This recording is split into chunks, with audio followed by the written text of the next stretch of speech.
या संबंधात अभ्यास केला तर आमच्या असं लक्षात आलं की 3 असे कायदे आहेत की ज्या कायद्यामुळे शेतकरी गुलाम झालेला आहे, त्याची परिस्थिती बिकट झालेली आहे. पहिलं आहे सिलिंगचा कायदा, ज्या कायद्यामुळे जमिनीचं विघटन होत गेलं. आज 85% शेतकरी हे अत्यल्प भूधारक आहेत, 2 एकरच्या खाली होल्डिंग आलेलं आहे.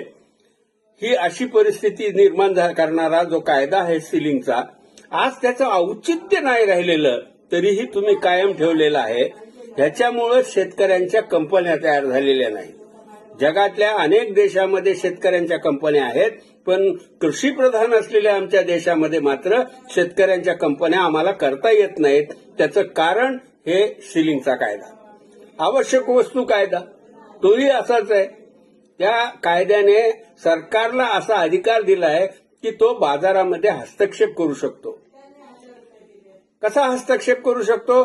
तो तेल आयात करू शकतं, ते डाळी आयात करू शकतं, ते कांदा आयात करू शकतं. हे सगळी ताकद जी दिलेली आहे ती ताकद आम्ही आवश्यक वस्तू कायद्यातून दिलेली आहे. हा कायदा रद्द झाला पाहिजे. सिलिंग कायदा आणि आवश्यक वस्तू कायदा हे मूळ कारण आहे.